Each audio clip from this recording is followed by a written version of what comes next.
Very serious video blog for you guys, man. Very unique too, because the person of which wrote this email, which gives birth to this discussion, asked to be anonymous. Actually asked not for me to even make it a public video blog. Breaking the rules here for the betterment of all, but still honoring her request and keeping her anonymous. The email came in as such, in a synopsis form. A girl meets guy. They fall in love. Both are just kind of starting their pursuit into whatever they're going to be. Both have, some voids to fill. Together, they fill them. They become stronger as two than they are as an individual. I always say that too. That champions come in pairs of two because you bow to yourself in perfection. That's what happened with these two.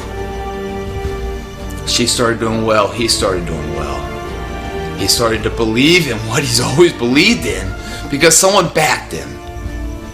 And then what was always fucking right there in front of him for the taking, he finally put one foot in front of it and took it. And it was his because he was that good. But he was always sidelined by his own disbelief. Self-paralysis set in and he said, I don't think I can do it. I don't think I can do it. Until he met someone that believed in him. Together, that belief was strong enough to try it. Fucking love it, man. Great story. And then the worst fucking thing happens, man. That success defines the individual. I always say, the individual must always define success. If that is the rationale, success is always in the forefront to be had, and always will be had, and keep growing. But as soon as you pump the brakes of life and start to rest on your loins in that comfort zone, which is a danger zone, where the success you start to relate to, I am this person that's done this and done this, meaning past tense, done, not doing, then success defines you. And the forward progression has stopped. In this situation with this guy and this girl, she lays in bed with a man that she once loved. Now lays in bed wondering who the fucking stranger is next to her. Because he's changed. Like that. This video blog, very passionate to me. Got many stories.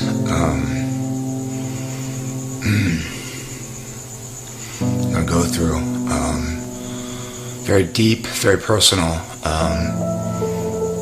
I go through them because they're valuable to tell, and I think there's a lot to learn from. My site is about you guys bettering yourself through my success or through my mistakes.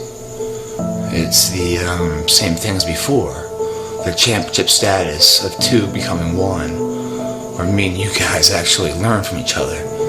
And why learn the hard way?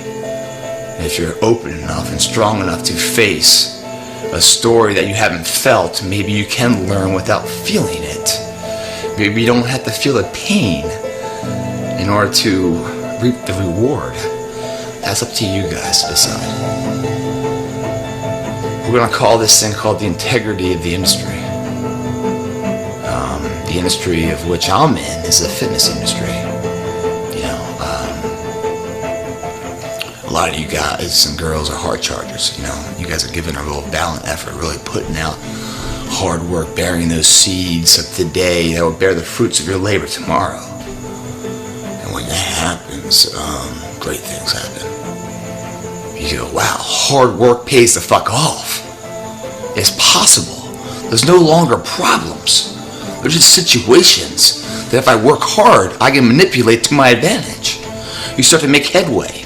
You start to improve your body, your mind-body connection, you're confident, you're uplifting, your shoulders roll back, walking with a purpose. People see that positive energy, like, wow, I want to be a part of it.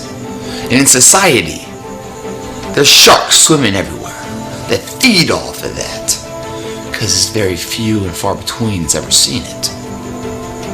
And before it even blossoms into something, they come throwing you opportunities and throwing you opportunities. And you're like, oh my God, oh my God, oh my God. This is great. This is my big break. This is my big break. And you make a decision based on the opportunity, not based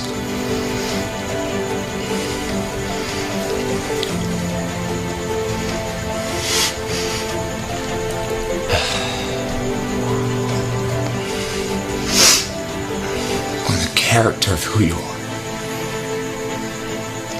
And when you don't base it on character, those opportunities stop coming. I got many examples to go through, and I've already revisited so many in my head prior to hitting record on this camera on a tripod staring at me with a fucking light in front of me like I'm under arrest.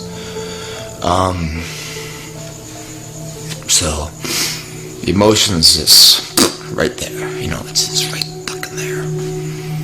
So I'm gonna do my best to get through this and let you guys know the ups and downs of what this great world we live in is. Let me start off years ago, 25 plus years, growing up with my dad, playing baseball with him. We always did a lot of sports, That was my family. My dad was a hell of an athlete. His father was pro in 2 sports, and I learned so much on the fields of friendly strife, playing sports and stuff. And you learn character there, you learn discipline, you learn, the anxiety and pressure, who you stand for in the moment when it counts. You learn teammates, you learn relationships. So much was built upon those fields. And my dad was just a stud. He was, I'm not saying he was like the stud, meaning he was the ultimate player, which he was, but he was there for me. He's already walked it. So as soon as he saw me kind of wondering what's up, he was right there, and I didn't have to say anything. He knew it because he's walked it. And he would speak in a way of which I just understood. And so many lessons I learned at a young age, and he told me, I'll never forget, fucking 8 years old or something. He's like, later in life, I'm going to tell you this right now, the business endeavors you go into, the career endeavors, social settings, your relationships, the deciding factor in the future is going to be character. That's going to be what's lacking in society. No one's going to have it anymore. Everyone's going to sell the fuck out. And I didn't know what he meant by it. I didn't really know. I just didn't know. And it took years of me going through so much stuff in the military and sports and the career of which I'm in now, and the ups and the downs, to understand and really see it so black and white right now, what character really is. I always speak in metaphoric ways, so let me give you a few metaphors right now before I dive into what I've learned along the way and how I practiced it in this industry and how I've kept my integrity within me. Before I get into that, in negotiations of anything, any contract or any deal or anything you want to do in the future, there's opportunities that come and you start to talk to an agent or you start to talk to the person that wants to pay you for something, whatever it may be, there's a negotiation. You want something, they want something. Usually X doesn't get everything they want and Y doesn't get everything they want. It's a compromise. So what's a compromise? What my dad was referring to is that somebody that wants this money or this opportunity will compromise their character in that negotiation because they feel that event is more valuable than who they are. And that's an issue.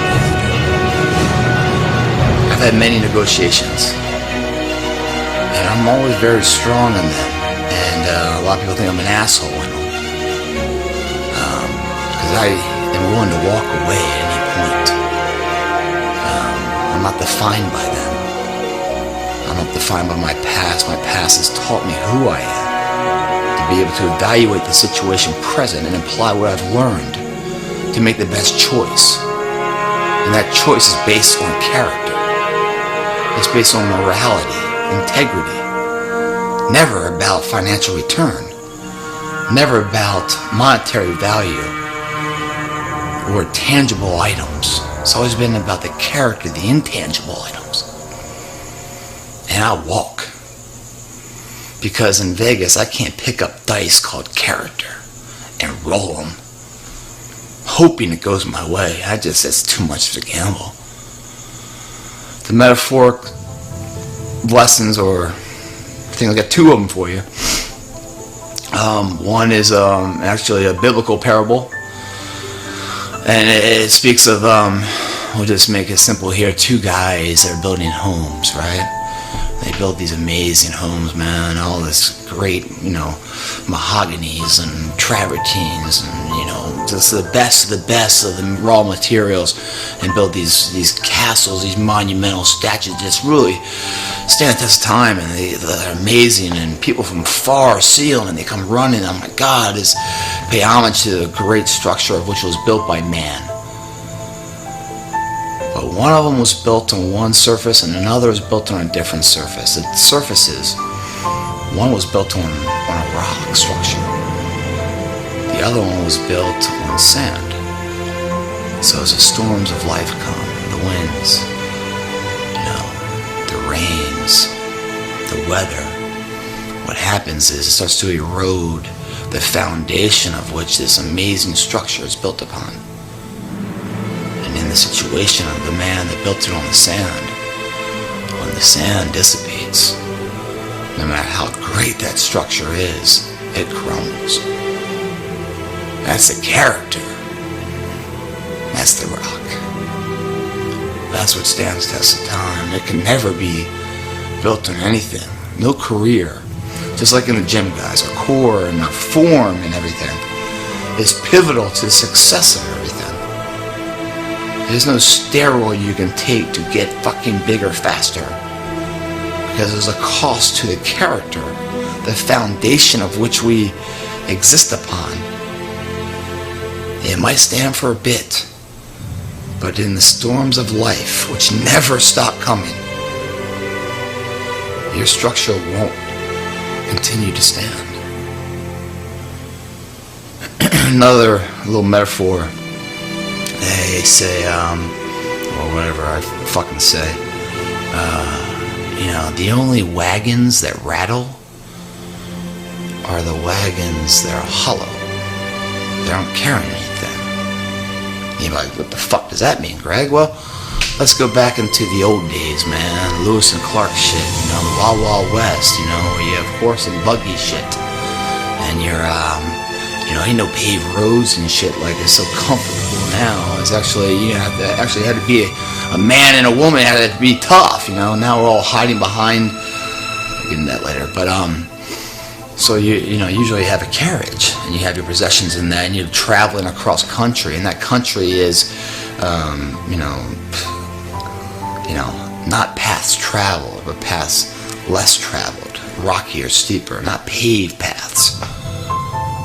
You're out in the wilderness, and if you have a wagon there, and the wagon doesn't have any weight on it to keep it down, right?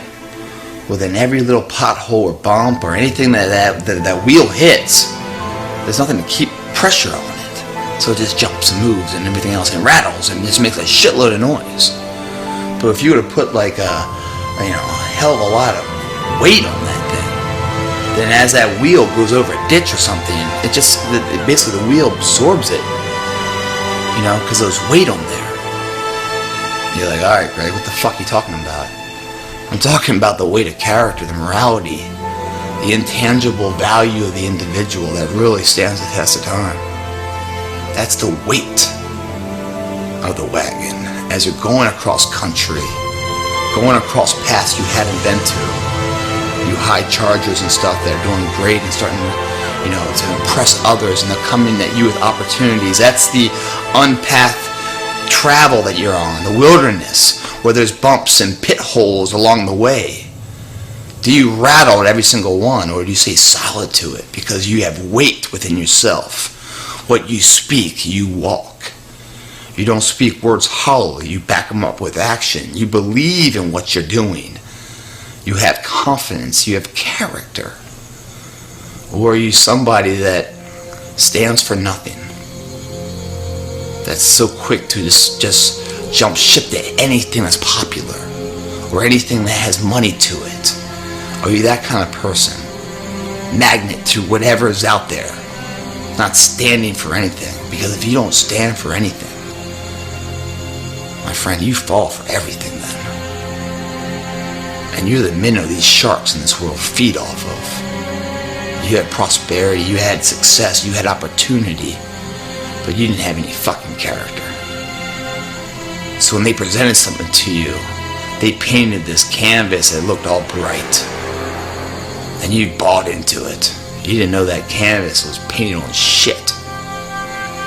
And what happens is, when you buy into it, the choices of what you make, that you think right now, I have to make, right? Yeah, they end up defining the longevity of opportunities to come. I know people in this industry that, gotta pay rent, right? So instead of just getting a job, working whatever, an honest pay, to keep the rent going, and then doing opportunities and auditions and everything else, they're so quick to jump to this thing that maybe they go figure, nah, fucking no one's ever gonna see it. It's all good. I can just do this. Get a quick paycheck and everything else, and pay my rent. Gotta pay my rent. And I know a girl called me up one time, and she goes, "Hey man, I got this opportunity for this magazine, man. How much should I charge them?" I said, "I wouldn't charge them shit. Just show up early, show up in shape, kill it, have a great time with them, build a network, build a relationship, and at the end of the day, when they go to invoice, you say, hey, don't need it. Just appreciate the opportunity. Because if you do that, then that opportunity builds a relationship." And she cuts me off. She goes, "Oh, Greg, I got to pay rent. I need at least like $300, $400. I mean, I'm providing myself. I'm providing, the material. Oh, so you're the success, huh? Well, if you want to go that way, then go that way. But I'm saying, if you do it the way I'm saying, you build a relationship, and that $300-400 that you would have been paid once gets paid over and over and over and over and over again. As opportunities hit the photographer or the magazine, whatever else, they need somebody. Who do they call? They call the people that they like. It's called networking. People that show up on time, people that show up in shape, people that are professional in their act. They like working with those people because it makes them better too. Because it's not like some kid they have to babysit. They come in ready, they kill it. It makes them look good. The shots are good. It's a win-win. But no, you need the money right now. So you say, yeah. Oh, by the way, I know we talked about $300, but I feel I need $500. But now all of a sudden you got $200 you'll never see again. Because as soon as you cash that check, that relationship you just cashed too. Never be existed again because of that dime a dozen of you. So when you go up to that photographer later and say, hey man, or that editor, hey, what do you think about doing something? It's like, yeah, I'll think about it. They always say, yeah, that sounds great. Inside it's like, go fuck yourself, man. Never gonna happen again. They won't tell that to your face though. They'll say, yeah, sounds good. Interesting, real interesting. That's AKA fuck off. So you know.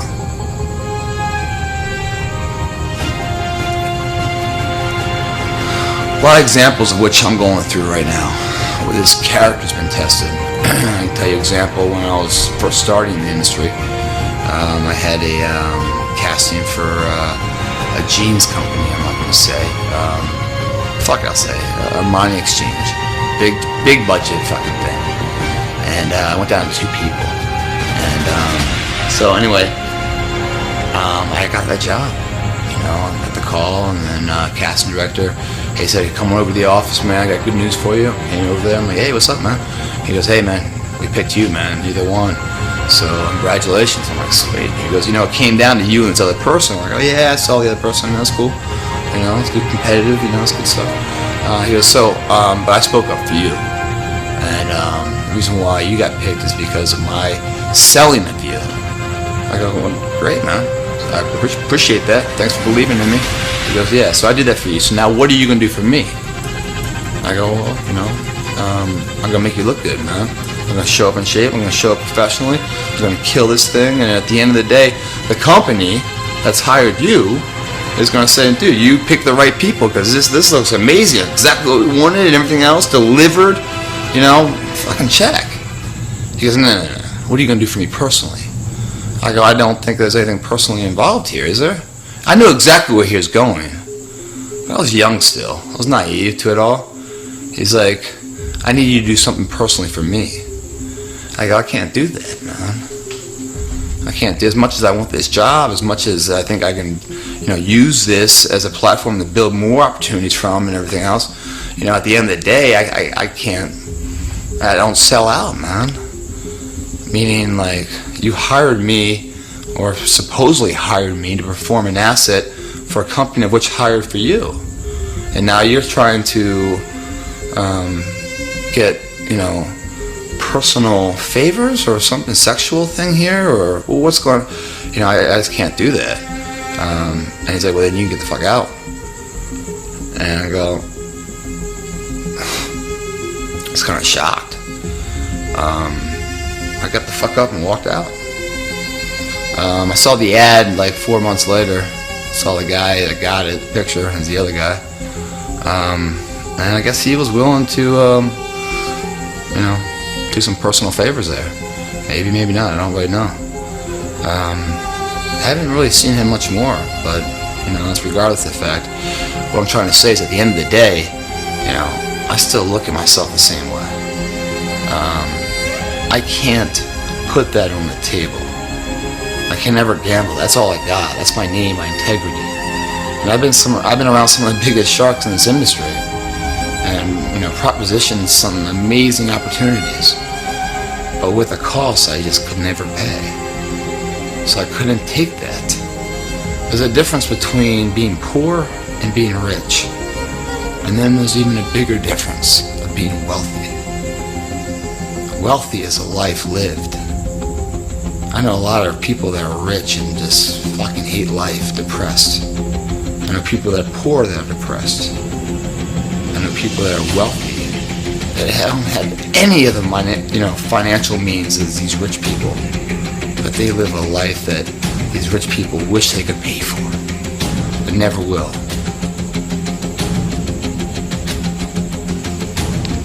The other example I want to talk about is something that's pretty recent, actually. I can talk about a lot of things. I talk about this new product that's coming out called Metaball. Been fucking 7 years in development, man. Blood, sweat, and tears. And when I say 7 years, it's been 7 fucking years. Constant effort every week into this process.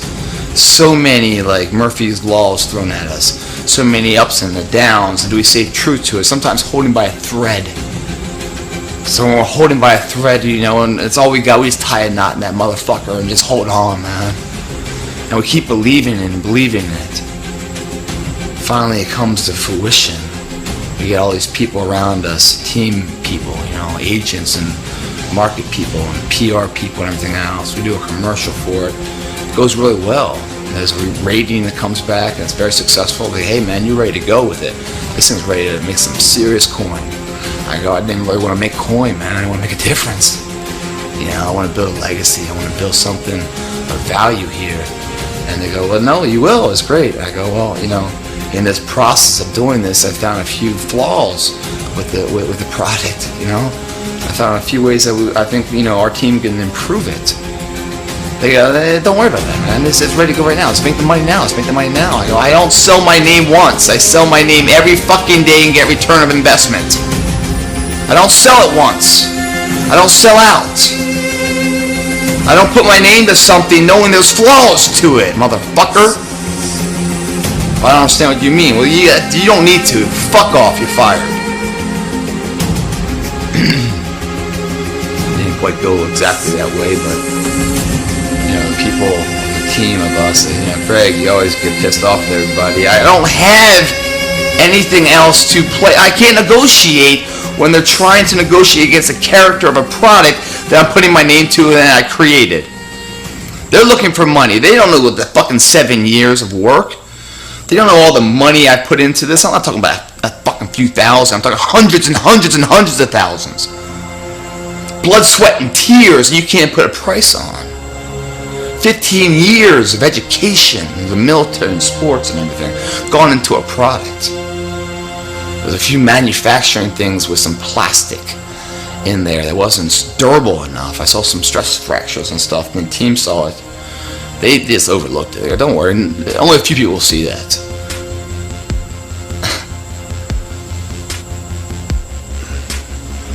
Well, they're fired. Product another 2 years down the line now is perfected. So now I can put it out there, and it's coming out soon, by the way.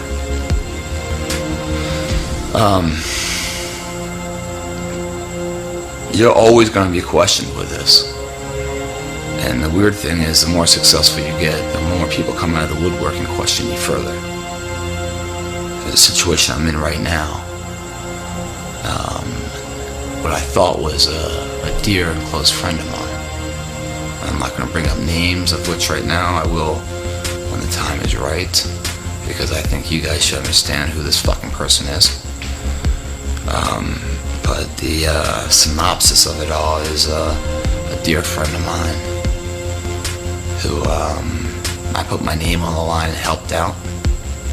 Helped get him started back up, when there's some issues that happened in his life. I was there for him, and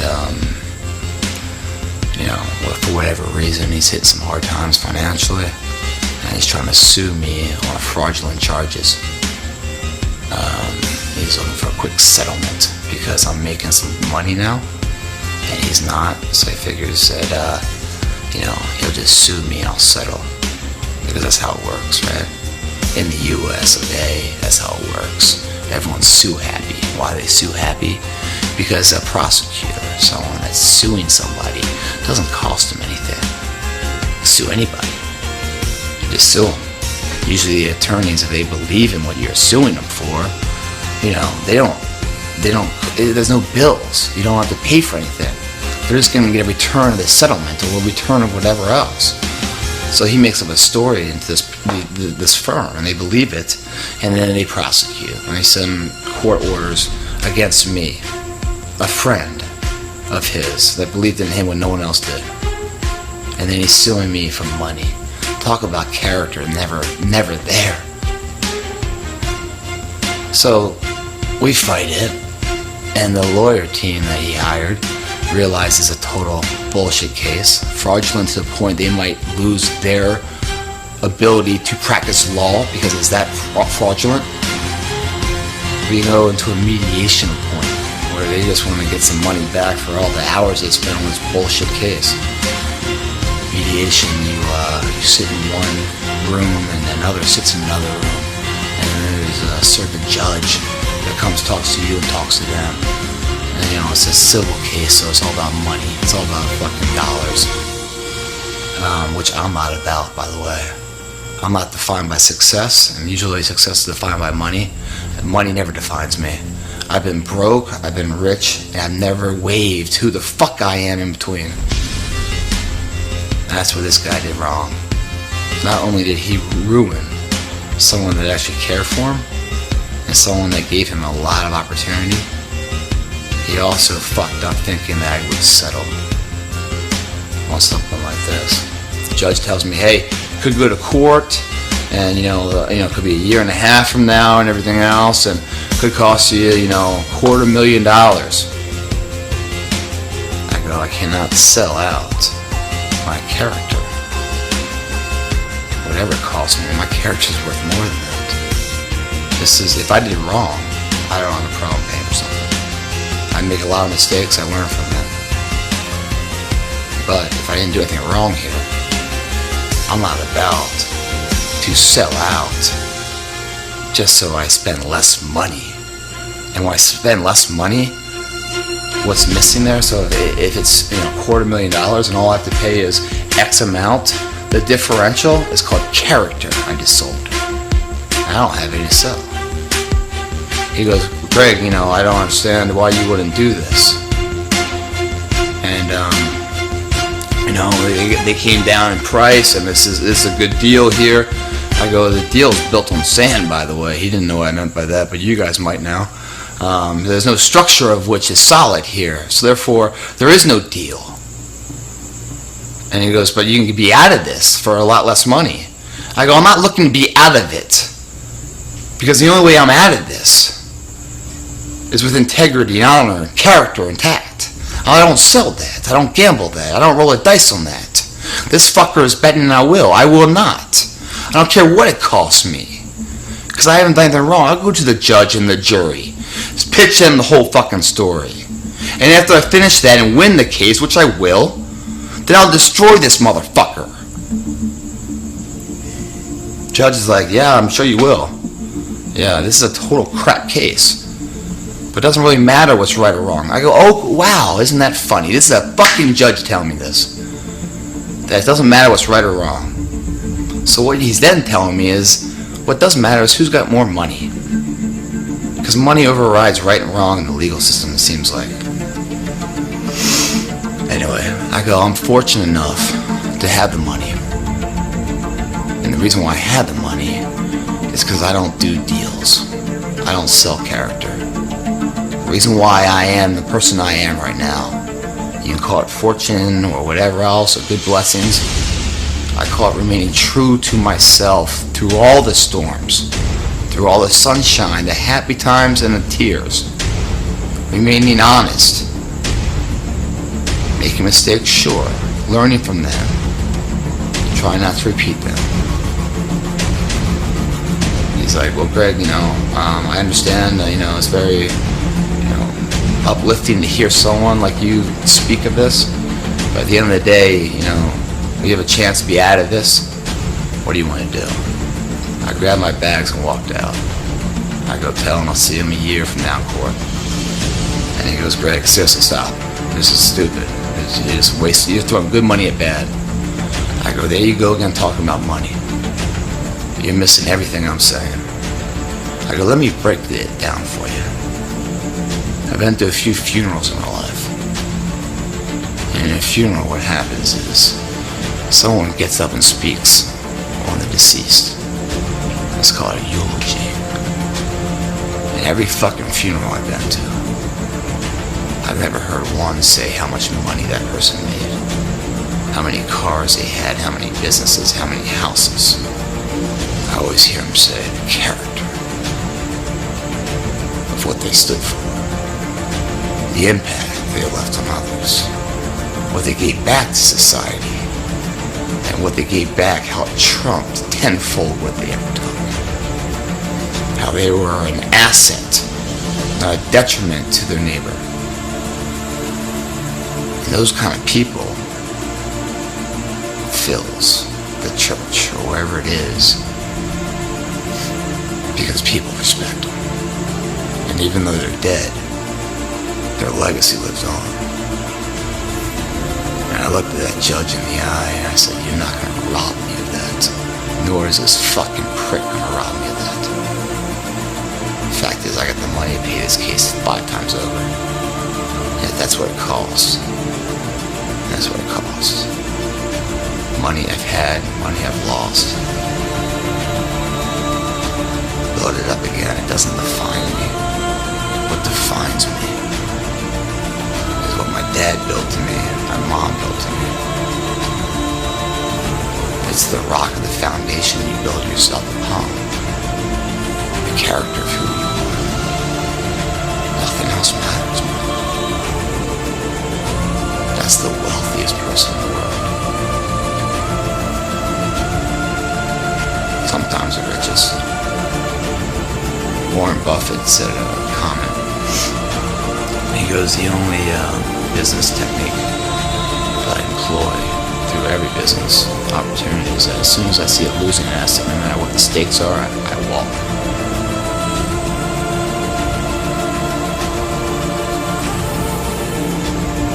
Those losing assets is a financial term, assets. But assets also, I hope, are something intangible. The morality and the character. What defines that person? Meaning he invested X amount of money into a company, but he found out the CEO is cheating on his wife. Well, right there, he's thinking, wow, I invested all this money in this company, and the CEO of that company doesn't respect his wife enough. So how is he going to respect my investment in the company enough? That's a losing asset. I'm out now. Even though I put in $100,000, it's not worth another dollar, and I'll lose it because I can see it dropping right now because there's no fucking character.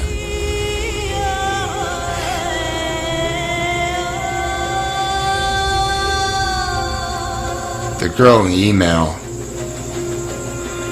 who lies in bed for the person she once loved and now wonders who the fuck he is has lost his fucking character.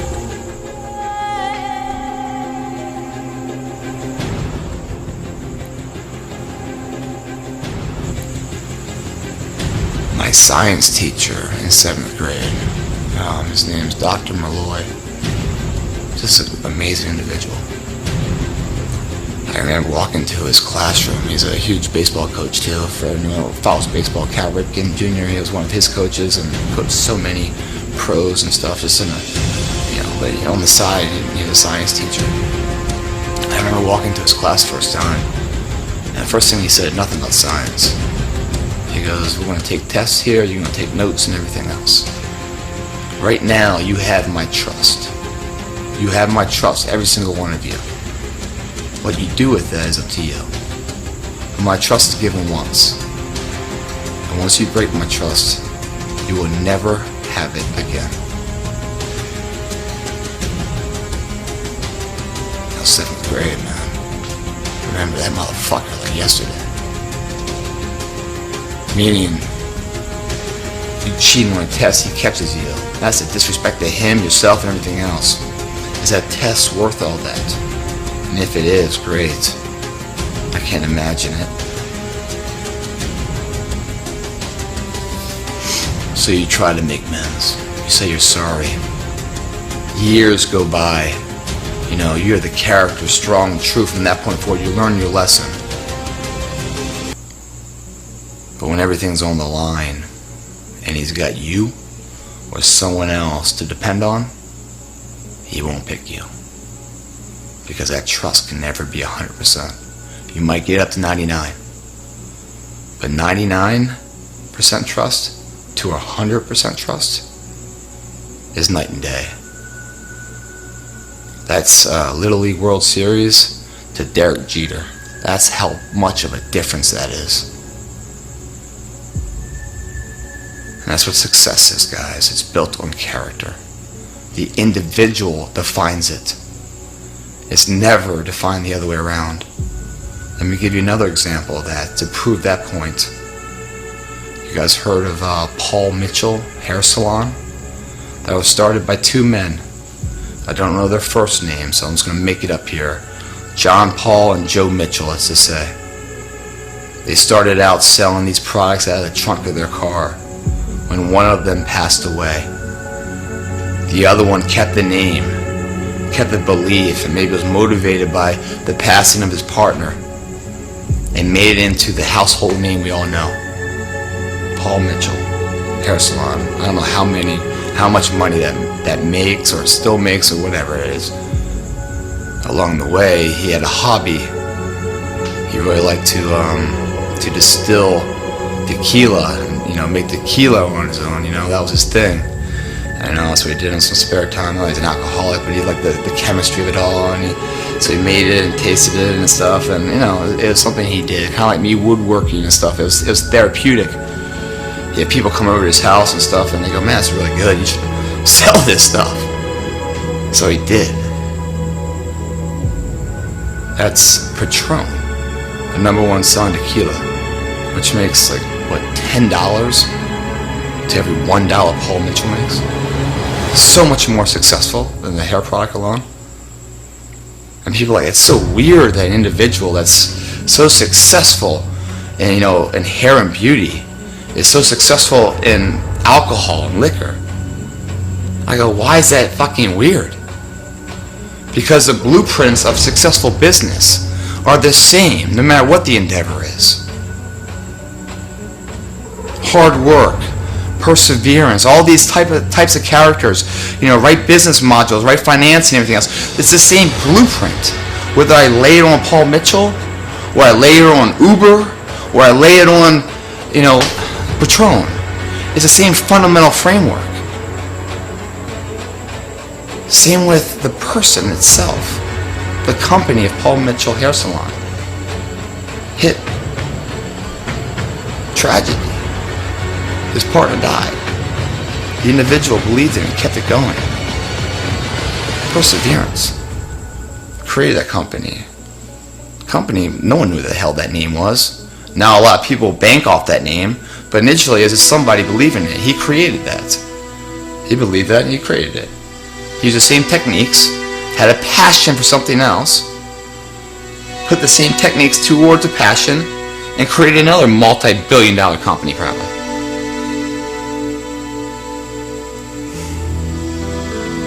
Never selling out. Never an opportunity so great that it's worth destroying friendship, network, and most importantly, the foundation of which your structure is built upon. The character of who you are. What is the eulogy they're going to say at your funeral? Who's going to show up to it? You never know. But you get to 100% confirm the results of that day you'll never see by your actions every day up to it. Anyway, I wish I could say the name. I'll write you an email. Ma'am, I appreciate you writing it in. I hope I've answered your question. I do hope you show this to your boyfriend. And the paths that we travel, guys, are never smooth. There's always rocks in the way. There's always waves and breaking water and the sail of which we set forth. It's supposed to be that way. Because, that's what leads to shorelines no one's ever been to. Undreamt possibilities.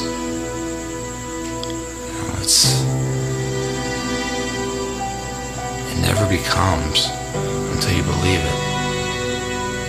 And when you first start, in this example, this guy and girl that love each other, neither one was worth a shit, it seemed like, until they found each other and they found belief in one another and belief in themselves. And then they started something. Why were they so quick to just throw it away? What could have been down that path if we stay true to ourselves? There's going to be opportunities where it's, this world's a devil's den, man. There's temptation everywhere. And I'm not a real religious man. I pray to the person I believe in, and I try to live along the strategies of which I've learned through its practices. And I try to treat others like I want to be treated, basically the golden rule. And I talk to them each time. I go to church so much because I think it's just human big business. I think the Lord's everywhere, and He's definitely in these moments of temptations that He's a test to you. And at the end of those moments when I'm thinking about it, I'm also thinking about later in life, who's judging me? And am I trying to make money to make somebody else impressed? Overriding the individual judgment of my own self, knowing that I got that money doing something that I don't believe in? Ultimately, if I overpass my own judgment, it doesn't matter. Can I overpass His judgment? Because that's the ultimate judgment, right? I had an opportunity to sponsor be a spokesperson and equity owner of a company. It's a food company. They do pre-packaging food and stuff. Great company. Successful. Really cornerstoned a niche and a great financial return with the contract and everything else. The problem is, I only eat a meal a day. Their mentality is that you eat these 4 and 5 smaller meals and it's delivered to your house. It goes against what I believe in. Even though that was 6 and possibly 7-figure deal, I could not sign that contract because I don't believe in that. That hasn't gotten me to where I am, landing covers and my physique. I can't sell that to somebody else and expect them to transform their body, because I don't believe that is the philosophy of success and transformation, in a physical state. And they go, well, we can modify them, Greg, and do them a different way, this way, that way. I go, now you are changing your morality and mission statement now to get me on board. So therefore, you're just letting me know that your whole product is about a name and money and not about a belief. I cannot be part of it even more now. You don't understand what I'm saying. I go, I wish you would. The world would be a better place if everyone just walked their talk and never sold out. When they found a true friend, they backed that friend when they needed help, knowing they're back them too, not the other way around. They take advantage. Going off on a tangent here and definitely getting long. This character, guys. The integrity of industry. What equals success in this industry is built on the rock of character of who you are and what you do today, the jobs you take today, will either be the deterrent, destruction, or the highlight of what is to come. But don't ever sell out for the temporary reward of what the opportunity is today. Believe in the bigger picture. Believe that all these things are just moments building the wave for the big moment to come. Always plant the seeds of hard work and integrity and honor today, and then every day you water them and nourish them, believe in them. One day that will sprout a flower of which, when you're dead and gone, people will still remember. This is Greg Plitt. Thanks for watching.